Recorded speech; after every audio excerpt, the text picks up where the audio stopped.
รรมเสวีศรัทธาญาติโยมอีป่ออีแม่ทั้งหลายจริงๆแล้วทีแรกว่าจะคืนรายการให้ตั้งครูบาอาจารย์ที่ลำปางเพื่อนได้เข้ารายการเพื่อนจัดรายการแทนแต่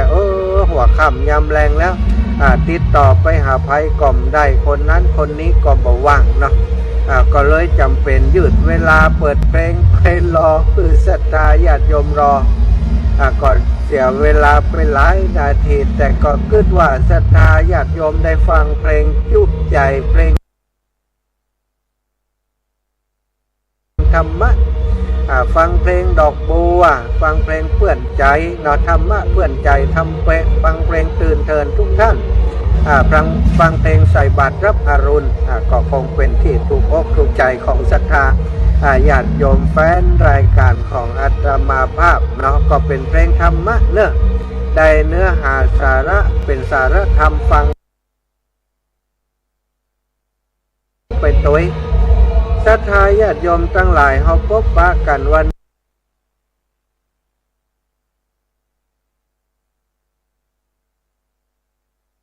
นี้วันพฤหัสบดีที่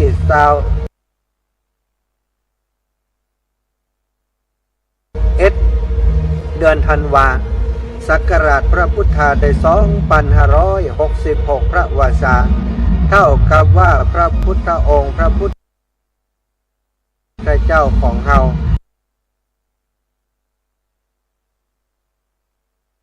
ได้เสด็จดับขันธปรินิพพานไป66บวกกับ45ศรัทธาญาติโยมเนาะ45พระวาสาที่พระองค์ประกาศศาสนาแล้วก็80พรรษา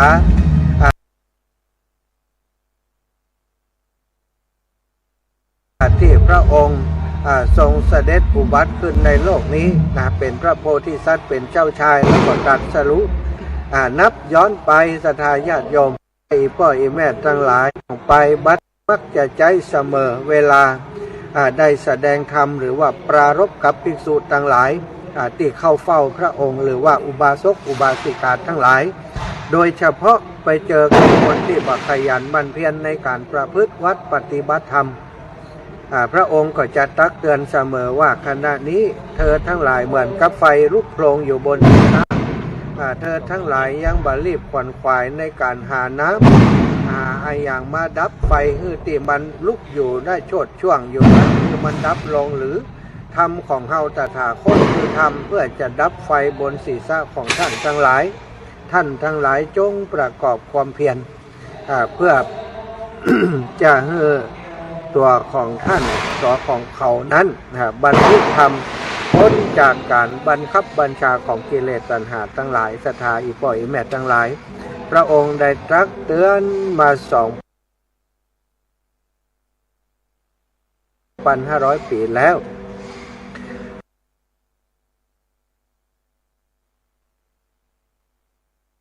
ในเรื่องของมรณสติก็ดีในเรื่องของเวลาก็ดีศรัทธาอีป่ออีแม่เป็นสิ่ง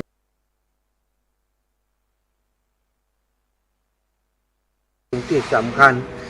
คนเฮากว่าในเรื่องของความตายแต่ว่าความตายนั้นเป็นมิตรที่ชิดไกลของความตายในชีวิตชีวิตที่เฮามีอยู่กับความตายนั้นมันเป็นเส้นบางๆที่อยู่ด้วยกันหั่นนะเสียชีวิตอันการตายก็คือการยุดการทำงานของระบบต่างๆของร่างกายของเฮาความเสื่อมชรา ของร่างกายของมนุษย์ทุกๆคนมีขึ้นทุกเวลาทุกนาทีเพื่อนถึงได้บอกว่าวันเวลาเดินกินทรัพย์ประสิ่งและตัวของมันเองศรัทธาอีป่ออีแม่ทั้งหลายเพราะฉะนั้นวันเวลาเมื่อมันผ่านไปเราก็ต้องมาพิจารณาเนาะวันนี้ได้สั่งสมคุณงามความดีอย่างไว้จะสิ้นปีอยู่แล้วสิ่งที่ตั้งอกตั้งใจไว้ตลอดปีที่ผ่านมาได้ทำอย่างสมความมุ่งมั่นปรารถนาไปแล้วพ่อหรือว่ายังไม่ได้ทำกับเตือ เหลือเวลาแหมตอนนี้วันที่21ก็เหลือเวลาแหม10 วันซะนะฉะนั้นรีบขวนขวายทำสั่งสมคุณงามความดีตั้งเสียแต่วันนี้จะได้ เป็นผู้ที่มีชื่อว่าเกิดมาเป็นมนุษย์แล้วพบพระพุทธศาสนาได้สดับรับฟังพระธรรมเทศนาของพระพุทธเจ้าได้ห้ำได้เฮียนได้หู้มาแล้วสามารถเอาไปประพฤติปฏิบัติเป็นคนที่ได้รับน้ำอมฤตจากพระพุทธเจ้าจากสาวกของพระองค์แล้วสามารถนำมาดื่มมากินมาบริโภคสังขารร่างกายของเฮาเป็นไปได้โดยสวัสดิภาพโดยดีศรัทธาญาติโยมวันนี้เฮาได้พบปะกันแล้วอาตมาก็ขอเอางานบุญงานกุศลที่จะเกิดขึ้นในช่วงสิ้นปีนี้หีบทำดีในช่วงสิ้นปีนี้เพื่อจะส่งท้ายปีเก่าต้อนรับปีใหม่ด้วยคุณธรรมด้วยศีลธรรมด้วยจริยธรรมด้วยข้อวัดปฏิบัติที่ผลประโยชน์แก่ท่านทั้งหลายวันนี้มีครูบาอาจารย์ได้แจ้งบอกข่าวกล่าวงานบุญมาให้อาตมาได้รับทราบซึ่งท่านอาจารย์จากวัดเรียกวัดวัดหัวทุ่งเนาะวัดบ้านเพื่อนจะมีกิจกรรมทำบุญส่งท้ายปีเก่าต้อนรับปีใหม่สะเดาะเคราะห์แก่ปีชงสืบชะตาหลวงทำบุญตักบาตรงานปฏิบัติธรรมยะถาสันทติกังคะธุดงหรือว่าเข้ากรรมลุกขมูลที่วัดบ้านทุ่งตำบลหัวเสืออำเภอแม่ทะจังหวัดลำปางกิจกรรมนี้จะมีขึ้นในวันที่30 เดือนธันวาคม 2566จนไปถึงวันที่2 เดือนมกราคม 2567สถานกิจกรรมวันที่30 เดือนธันวาคม 2566จะไปถึงวันที่2มีอย่างพ่องศรัทธาญาติโยมเวลา 07:00 นาฬิกาจะมีพิธีสะเดาะเคราะห์แก่ปีจงสืบชะตาหลวงทำบุญตักบาตรทุกเจ้าที่มีการเข้ากรรมอยู่ลุกขมูลที่วัดบ้านทุ่งแห่งนั้นแล้วก็วันที่31จะมีพิเศษวันที่31เวลา 13:00 น.เจิญศรัทธาญาติโยมสาธุชนทั้งหลายได้สดับรับฟังพระธรรมเทศนาประยุกต์โดยท่านอาจารย์เสน่ห์กาหลงในเวลา 16 นาฬิกาก็เป็นพิธีทอดพระป่าสามัคคีเวลา 23:09 นาฬิกาเป็นการสวดมนต์ข้ามปีเริ่มต้นดีชีวีมีสุขสถานนี้งานจะมีขึ้นที่วัดหัวทุ่งวัดบ้านทุ่งวัดบ้านทุ่งตำบลหัวเสืออำเภอแม่ทะจังหวัดลำปางก็ประกาศข่าวการบุญนี้กับศรัทธาญาติโยมทุกท่านทุกคนที่เป็นแฟนรายการ 106.50 ครูบาอาจารย์ท่านพระครูก็เป็นผู้ที่เป็นเจ้าคณะตำบลโดยและเป็นพระสงฆ์ครูบาอาจารย์ที่เป็นผู้อำนวยการสถานศึกษาผู้จัดการโรงเรียนสามขาวิทยาศรัทธาญาติโยมท่านอาจารย์เป็นพระนักพัฒนาเมื่อวันก่อนได้ไปรับโล่ประกาศเกียรติคุณเป็นเสมาทองคำจากทางพระมหาเถระผู้ใหญ่ในกรุงเทพมหานครก็ขอแสดงความยินดีกับท่านอาจารย์โดยเนิ่นแล้วศรัทธาญาติโยมอีกพ่ออีแม่พี่น้องต่างแม่ทะเฮานอนอยู่ใกล้คิดติดเทียงกันพี่น้องผาแมวพี่น้องบันสามขาผาแมวพี่น้องต่างดอนไฟหัวเสือดอนไฟบันนากวางนาฟานพี่น้องบ้านนาดูนาดงแถวใกล้ๆวังเงินกานี่ก็คิดว่าหมู่เฮาจะไปร่วมงานกับครูบาอาจารย์ที่สำคัญก็ไปสะเดาะเคราะห์ต่อชะตาแก้ปีชงลูกหลานมาก็ปาเข้าไปทำบุญอันนี้ฝากงานบุญของครูบาอาจารย์ไว้แต่ก่อนจะถึงวันที่30นั้นศรัทธาญาติโยมอันนี้เป็นเรื่องใหญ่เรื่องยาวที่จะต้องอู้กันบอกกับศรัทธาญาติโยมทั้งหลายไว้ในที่นี้ก็คือว่าเขาจะมีงานของวิทยาลัยสงฆ์นครลำปางศรัทธาญาติโยมเป็นงานตั้งธรรมหลวงเทศมหาชาติประจำปี 2566 ครั้งที่20ศรัทธาญาติโยมณ ลานมณฑปหลวงพ่อดำ17 ธันวาคม 2566 เวลา 4 นาฬิกาฟังธรรมเทศนาไปจนถึง 17-18 นาฬิกา4กันด้วยกันเนอะสถาวันเริ่มตั้งแต่วันที่27แล้วก็วันที่28ก็จะเป็นการเทศน์มหาชาติเวสสันดรชาดกตึง13กันก็ขอบอกกล่าวข่าวบุญนี้กับศรัทธาญาติโยมทั้งหลายได้รับทราบในพิธีวันที่27นั้นมีอย่างพ้องเนอะสถานที่27ขึ้น15ค่ำเดือน3เหนือ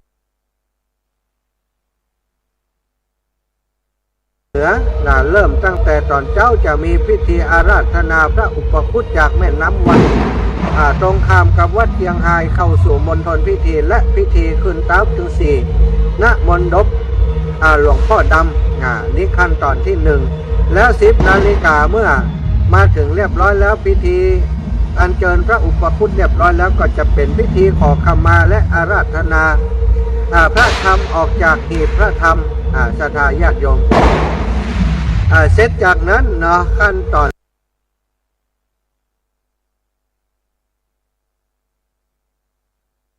ที่3เวลา13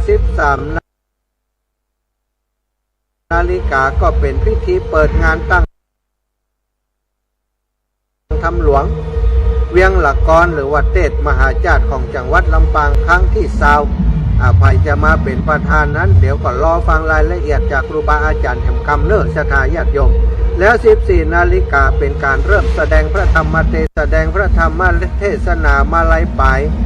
ศรัทธาจะได้ฟังว่าโอ้มาลัยต้นมาลัยปลายที่มาที่ไปของเวสสันดรชาดกเป็นอย่างไรเนี่ยใครจะปูจาทำเวสสันดรชาดกจะได้บุญได้อานิสงส์อย่างพ้องจะมีการแสดงพระธรรมเทศนาคาถาพันนี่ศรัทธาญาติโยมมีปันคาถาที่เป็น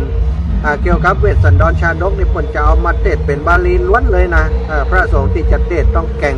ต้องจับนะว่าต้องแม่นอักขระต้องถูกต้องเอาไปฟังกัน จากนั้นก็จะเป็นการแสดงธรรมเทศนาอานิสงส์เวสสันตละหรือว่าอานิสงส์เวสสันดรแล้วก็19 นาฬิกานาศรัทธา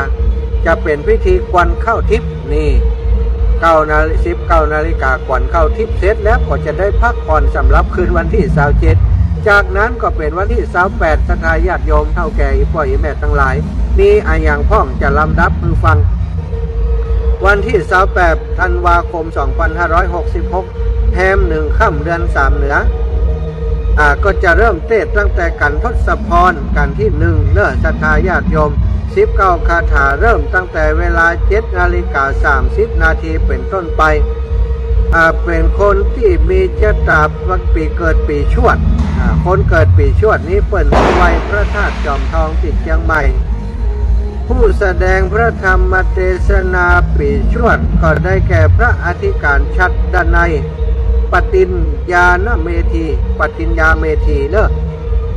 กันที่2กันหิมปาน134 คาถาเวลาแสดงก็8 นาฬิกา 30 นาทีสำหรับผู้ที่เกิดปีฉลูไหว้พระธาตุลำปางหลวงเป็นเจ้าภาพโดยกันพระสมุนันทวัฒน์ทิติวุฒโธเป็นองค์แสดงจากนั้นก็เป็นกันที่3ทานกันมี209 คาถาผู้ที่เกิดปีขานผู้ที่ไหว้พระธาตุจ่อแฮจังหวัดแพร่ก็จะเป็นเจ้าภาพร่วมกันในกันนี้พระสมุพานุพงศ์วิสุทธิสาโรเป็นผู้แสดงจากนั้นก็เป็นปีเถาะอ่านนี่ปีอาตมาเลยนี่ปีเถาะปีกระต่ายนี่ศรัทธากันที่4 วรรณประเวทนะผู้แสดงก็คือพระอธิการดำรงอัคคปัญโยนี่เป็นผู้แสดงจากนั้นก็เป็นกันที่5กันจูจกนี่มาแล้วกันจูจกนี่คนที่ศรัทธาผู้จักมักคุ้นผู้ที่เกิดปีมะโรงจะเป็นเจ้าภาพด้วยกันท่านอาจารย์ที่เทศก็คือพระดนุพลนิวังโสหรือว่าตุ๊ปีเก๋แนนเวลา11 นาฬิกา 30 นาทีจากนั้นก็เป็นชะตาปีเกิดปีมะเสง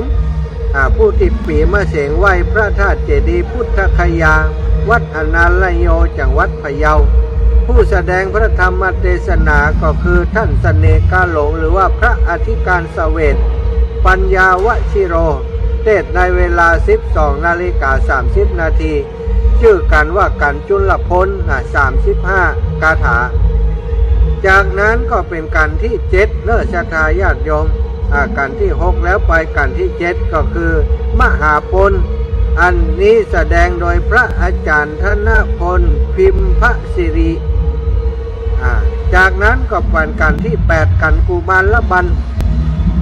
ผู้ที่เกิดปีมะแม่เป็นเจ้าภาพโดยกันพระณัฐพงษ์ธรรมสโรเป็นผู้แสดงจากนั้นก็เป็นการที่9การมัดซีเนาะผู้แสดงคือพระวิโรธสิริมังคโรพระวิโรธสิริมังคโรอยู่ที่วัดอุทุมพรนะวัดอุทุมพรนะบ้านท่าเดือแล้วก็ปีละกาจากนั้นก็เป็นการที่10สักกบันปีละกาวัยพระธาตุหาริพุนชัยเป็นเจ้าภาพโดยการพระอธิการสมฤทธิ์กุศลกิจโตอันนี้ลูกศิษย์ของหลวงพ่อท่านพระครูอุดมศิริทัตน์แล้วก็ต่อมาก็การที่11การมหาราชผู้แสดงก็คือพระครูวาปีธรรมเกษมนี่พระครูวาปีธรรมเกษมวัดหนองร่องเนาะแล้วก็ปีกุลวัยพระธาตุดอยตุงการที่12ฉะกษัตริย์36คาถาแสดงโดยพระครูโสพลพัฒนวิกรมรองเจ้าคณะอำเภอเมืองปานวัดบ้านทุ่งตำบลแจ้ซ้อนอำเภอเมืองปานจังหวัดลำปางผู้แสดงจากนั้นก็เป็นการที่13นครกันเวลา 19:30 น.ไข่ค่ำบนศรัทธาญาติโยมซึ่งก็เป็นการที่รวมกันเนาะพระอาจารย์ประเทืองทีปะกะโรจะเป็นผู้แสดงอันนี้ก็แจ้งคือศรัทธาญาติโยมทั้งหลายได้รับทราบให้จะร่วมบุญเป็นเจ้าภาพการเทศกันละ 3,000 บาทเนอะหรือว่าจะร่วมกันตามกำลังศรัทธาก็ได้แจ้งให้ทราบว่าเป็นเจ้าภาพการเทศกันละ 3,000 บาทหรือศรัทธาจะร่วมกันตามกำลังศรัทธาอาตมาก็จะเป็นเจ้าภาพสมทบสักกันหนึ่งเนอะใครจะร่วมด้วยช่วยกันครับอาตมาเป็นเจ้าภาพปีเถาะนะศรัทธาปีเถาะปีกาตายนี่พระอธิการดำรงอัคปัญโยนะอาตมาจะเป็นเจ้าภาพกันเนี้ยเนอะปีเถาะปีกาตายปีเถาะปีกะตายกันที่4วันนักประเวทใครจะเป็นด้วยกันเนาะเป็นได้อาตมาได้แจ้งมาได้เนาะอันนี้ก็เป็นกันใครจะเป็นเจ้าภาพกันเทศมหาจารย์ที่วัดบุญยวาสวิหารหน้าวัดบุญยวาสวิหารของวิทยาลัยสงฆ์นครลำปางในการตั้งถ้ำหลวงครั้งนี้ร่วมเป็นเจ้าภาพด้วยกันได้กันละ 3,000 บาทเนอะหรือตามกำลังศรัทธาให้ฟังดีๆนะโอ้อีแม่มีตังนักอีน่ามีชิปมีสาวก็ไปห้อมเอาเกิดปีใดก็ไปห้อมปีนั้นศรัทธาเพิ่นก็เอาไปห้อมกันถ้าบ่มีไผเป็นเจ้าภาพอย่างอีเพิ่นก็เอาสตังที่เฮารวมกันนั่นนะไปเป็นเจ้าภาพร่วมเนาะก็ตามกำลังศรัทธาศรัทธาญาติโยมและก็สามารถโอนปัจจัยผ่านทางบัญชีธนาคารเลขที่328-107-9891นะบัญชีทุนการศึกษาพัฒนานิสิตวิทยาลัยสงฆ์นครลำปางโอ้ไผ่จ้าตังใดเอ่ยอันนี้เบอร์ของท่านมหาสมชาตินะจ๊ะเนาะ เจ้าแม่จากไหนแม่อย่างจ้าแสดงกับได้เม้นชื่อเดียวกันไว้นะอันนี้ท่านเทียมกะโอ้มามันได้น่ะฮะหลายวันน่ะนี่จะจวนเป็นเจ้าภาพการสัตพันธ์ด้วยกันอยู่นี่มันได้บอกกำจัดรวมก็500แล้วท่านสัตพันธ์เนาะสัตพันธ์มันเป็นของสำคัญใจในพิธีทางศาสนานะจะได้มีประโยชน์จะได้ปูชาด้วยกันสัตพันธ์ได้จนแต่ละของตัวของโยม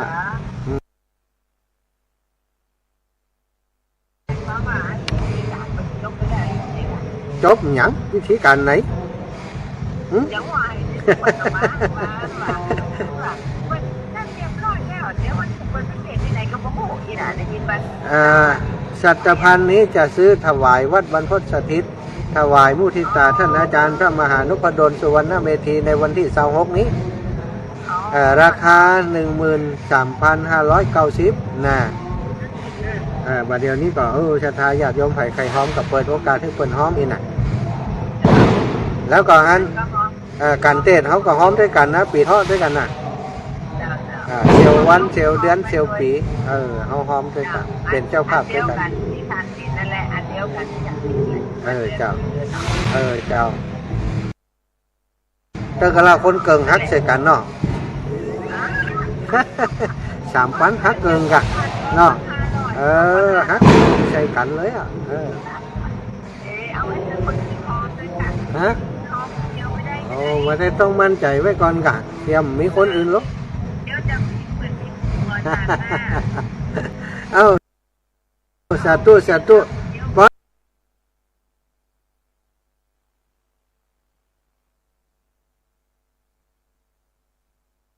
ละมาเถียงกันละเข้าใจสาธุเจ้าศรัทธาญาติโยมอันนี้เป็นเพื่อนกันนะเป็นเพื่อนแบบอย่างไรตรงหมดเลยนะวันเดือนปีเกิดวันเดียวกันหมดวันอังคารปีเถาะวันอังคาร2506นะตรงกันหมดเป็นสหายเป็นเพื่อนกันเนาะเป็นเพื่อนแบบอาจจะลงมาพร้อมกันเลยอิมหูนะลงจากไหนมาหมูนะลงจากต้นไม้มาเขาลึกเขาชอบขึ้นต้นไม้ศรัทธาญาติโยมเอาเปิดโอกาสเปิดสายแล้วกันเนาะศรัทธาญาติโยมไผ่จะโทรมามาจ่ามามาเอ่ยกันระลึกนึกถึงโยมพ่อโยมแม่ตั้งหลายอยู่เนอะอีพ่ออีแม่บอกช่วงนี้บอกได้ไปแอวหาเนาะคนเฒ่าคนแก่โยมแม่สลวยโยมแม่สลวยซ้อนสุขกับอีแม่เนาะแม่สลวยซ้อนสุขอยู่แถวดอนปานเจริญปอน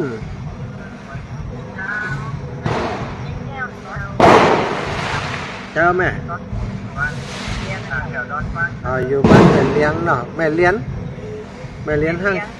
แม่เลี้ยงกะยายแก้วน่ะคือเติงหาเนี่ยถ้าไปตั้ง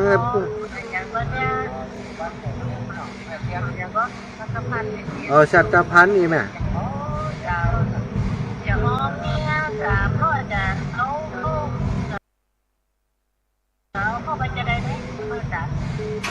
เอาไว้หันก่อนเขาอยากจะแวะไปเอวให้แม่สักเตือเดี๋ยวถ้าเขาได้ปฏิทินก่อนเขาจะบอกเลยนะเอาไว้หันนะจะไปอันตังเมืองลี่จะพดออกไปหาป่ะเจ้าสัตว์ตุ้นนะแม่นะเจ้าแม่แก้วบ้านแม่เลี้ยงศรัทธาญาติโยมถ้าโทรมาปิดวิทยุก่อนเนอะถ้าเขาเปิดวิทยุจำได้ยินกันการติโทรไปกันเจริญพร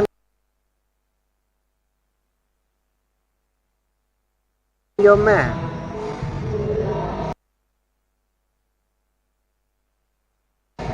โยมแม่เจ้าโยมแม่บัวคำรับแล้วเจ้าแม่ได้กาแม่เจ้าลมอันนี้อย่างนี่อันทำหลวงก็ว่าสัตพันธ์ทำหลวงได้จดแต่เดี๋ยวแม่คอยทุกวันบัญชีที่จดเนี่ยมันอยู่ที่วัดบรรพตปุ่นนี่ไหมเดี๋ยววันหลังเขาจะถามเห็นไหมเขาจำได้นะวันนี้นี่เรื่องสัตพันธ์ตะกี้สัตพันธ์เจ้าแม่เจ้าถ้าไปบิณฑบาตนี่แม่ก็เขียนหน้าช่องเขาจริงตู้เจ้าแม่ศรัทธาญาติโยมตะกี้เบอร์มาแล้วเบอร์ใหม่เยอะโล4472แม่พักอยู่เนอเจ้าเจริญปอนโยมแม่เปลี่ยนเบอร์ใหม่เจ้าเปลี่ยนเบอร์ใหม่เนาะตู้ชัดเจนดีเนาะตู้ เอาเจริญปอนแม่บวงไหลวงหารโทกหัวจ้าง วันนี้วันเนี้ย ต้มนิมนต์ จัดรายการไปสะดุ้งไปตัวอย่างนั้นอ่ะ โอ้ห่วงกันมากเลยวันนี้ คึกคักดีกะไปที่นะตู้จ้า สาธุแม่เอาเจริญปอนโยมแม่โอ้เปิ่นออกมากาดมาตังเพศด้วยกะ ติงแก้ว แม่สายท้องเปิ่นออกอากาศมาตังงานห้วยต่องซักด้วยแหละ เห็นแล้ว โอ้สาธุพี่น้องเชียงใหม่ได้ฟังด้วยกันอยู่เนาะ เจ้า ใครให้แม่มาทำบุญวันผูกปะทุ ก็อีเมลนะเจ้า จะใครให้แม่มาทำบุญวันผูกปะทุนี่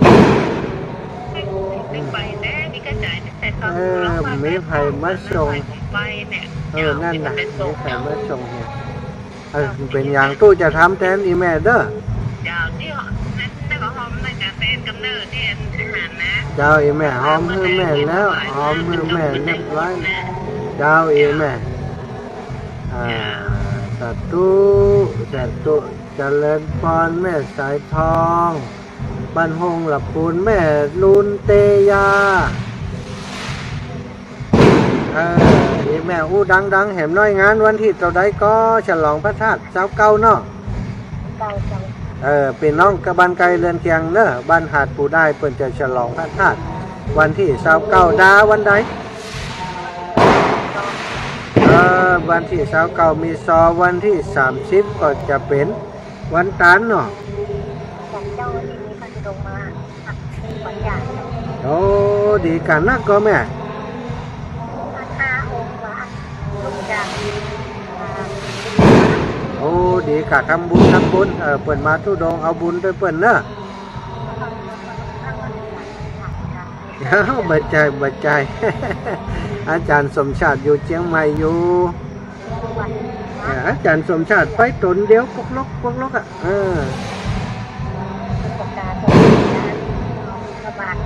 อ๋อดีเจ้าแม่สาธุนะสาธุบุญรักษาแม่ลุนเตยาโอ้ชะตาญาติโยมวันนี้เสียงกระทึกคือโคมชะตาก็ฟังกันอยู่เนาะเป็นตาดีอินดูชะตาเหมือนกันนะเสียงดังเนี่ยนะเสียงดังบางคนก็อาจจะฟังบ่ฮู้เรื่องอาตมาอูนี่ก็ฮู้เรื่องของบ่ฮู้เรื่องของนะอู้ฟังเสียงตัวเก่าได้ยินของได้ยินหลายก่อนแล้วไป เจริญปอนอีแม่แม่ฮอมคืออันเป็นซ้อมแต่ว่าทางพันธุ์จะสวยอย่างนั้นนะ จัดพันดีๆก็จะไปเพิ่น จัดพันนี่ก็ไปจัดเพิ่นก็ เสียของจะจะโทรไว้ว่าจะอันฮอมแม่ร้อยที่มาถามแต่มัน หมดฤาษีนะได้กะวันผูกตันอยู่ลูกมันผูกกับจะหอมครับกะ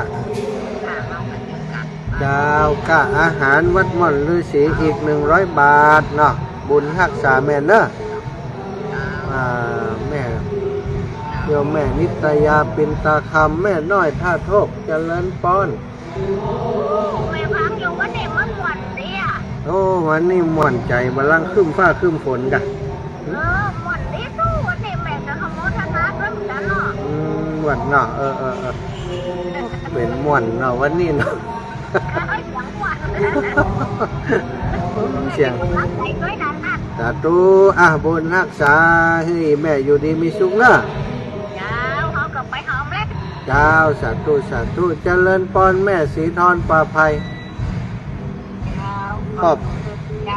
ขอบจมูกเลยยังนั่งดูนอกไม่ดูเสียงดีเบาแม่เสียงเสียงดีลูกกลับไม่ได้ใจได้หรอกได้เอาพักผ่อนเห็นเนอะสาธุบุญรักษาโยมแม่ฮับสายต่อก่อนเนอะเจริญปอนแม่สุขแก้วเจ้าเกิดไปสานะท่านสนาเจ้าศิลปรศิลป์อ่ะวัดโงหลับคุณเด้อจ้าจากจังหวัดตี3มาแล้วเด้อเจ้า แฟนรายการตัวจริงเสียงจริงนี่ขึ้นก็98.7แท้ว่าเขาเดิมซักเนี่ยชัดเจนไปเลยยาวแท้ขนาดยาว สาธุตั้งฟังเสียงอีแม่มันถึงม่วนใจเท่านะติดจากน้ำมันตีสามพุธจะ10 โมงเช้าวันนี้โดยเดี๋ยวเปิดฟังก่อนเจ้าดีแล้วนะแม่บุญโดยเด้อเจ้าแม่วันผูกก็หมดงานแล้วเนาะสาธุบุญรักษาศรัทธาญาติโยมสาธุทุกท่านทุกคนที่ติดตามรับฟังรายการตั้งแต่เจ้ามาแล้วแม่สุดแก้วศรีลาพรแม่สีทรป่าไผ่แม่น้อยท่าโตกแม่นิตยาปินตาคำแม่ลุนเตยาหาดปูได้แม่สายทองทันยาแก้วแม่น้อยบัวไข่วงหารเนาะแม่บัวคำเทพศิริบันโทกแล้วก็บัดได้จดชื่อนี่แหมยมเทียมตะกี้ยมแม่เลี้ยงยมแม่แก้วบ้านแม่เลี้ยงเนาะก็โทรมาเมื่อสักครู่ที่ผ่านไปอนุโมทนาบุญกับศรัทธาท่านเจ้าทุกท่านทุกคนขอให้ท่านเจ้าทั้งหลายอยู่ดีมีสุขนะอายุมันขวัญยืนมากมูลตุนเต้าจัตตารโอธรรมาวัฏันติอายุ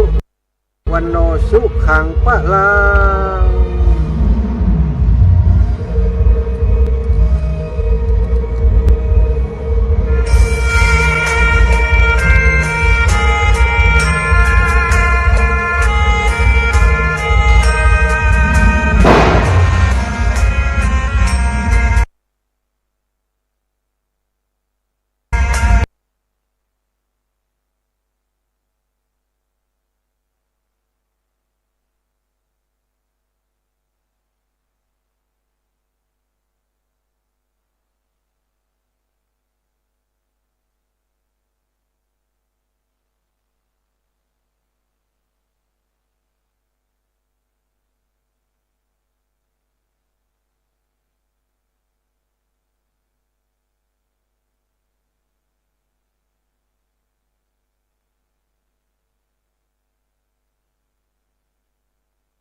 ยาเสพติดด้วยความปรารถนาดีจากศูนย์อำนวยการป้องกันและปราบปรามยาเสพติด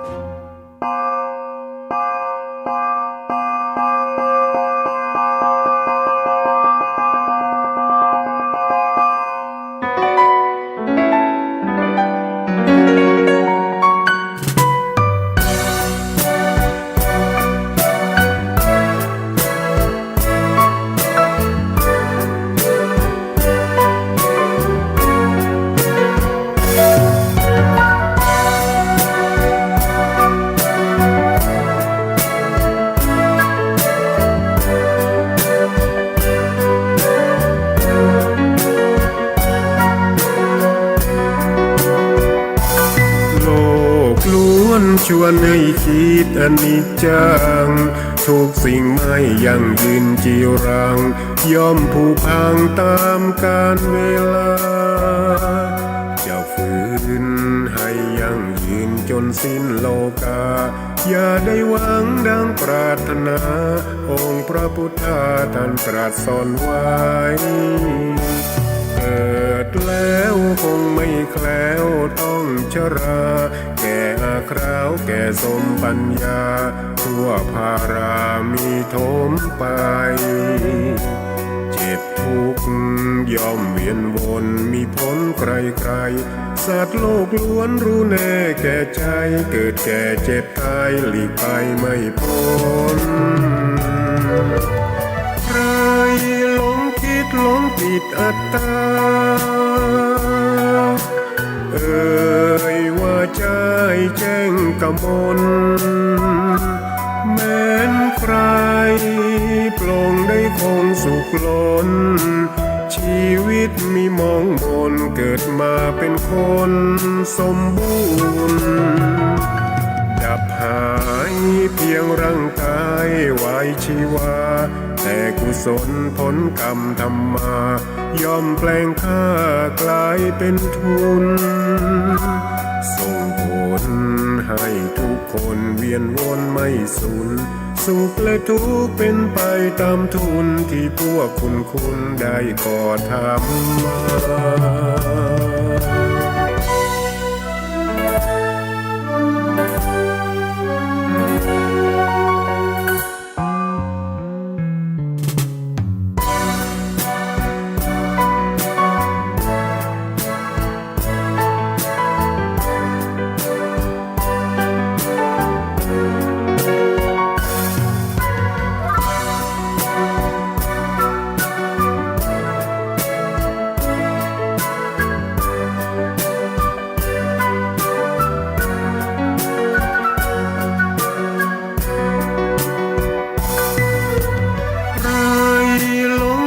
หลงผิดอัตตาว่าใจแจ้งกมลแม้นใครปลงได้คงสุขล้นชีวิตมีมองมนเกิดมาเป็นคนสมบูรณ์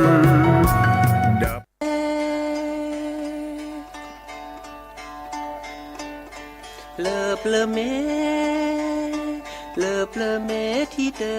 อกลัวยาที่เตอกลัวยากลัวยาแค่อีเนสวามือสวาพาเลอเมที่เตอกลัวยาแค่อีเนสวามือสวาพาสวามือสวาพา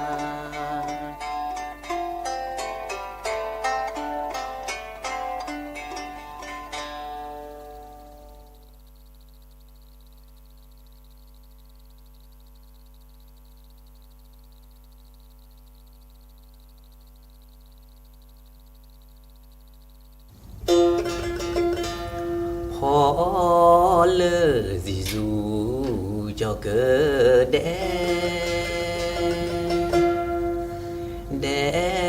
เลอมือทออลาเบแดเลอมือลอเอลอเอ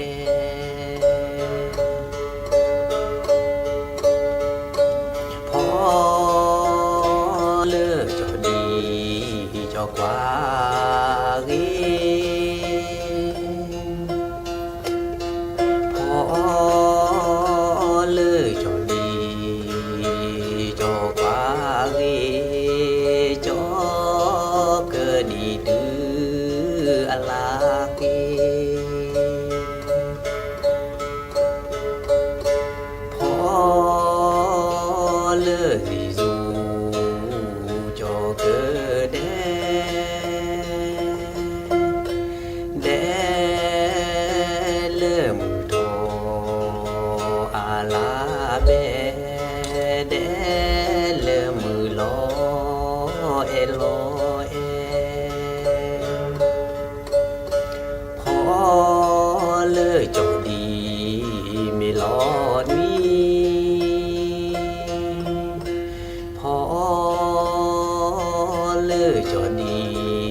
แด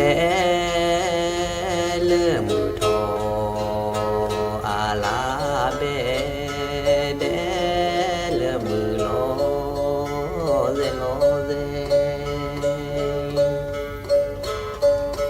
พอเลอจอดีเมลอนี้พอเลอจอดีจอแม่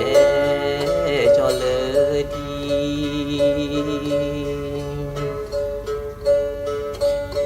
พอเลอสิสูจอเกิดแดเลอมือทออาลาเบแดเลอมือลอ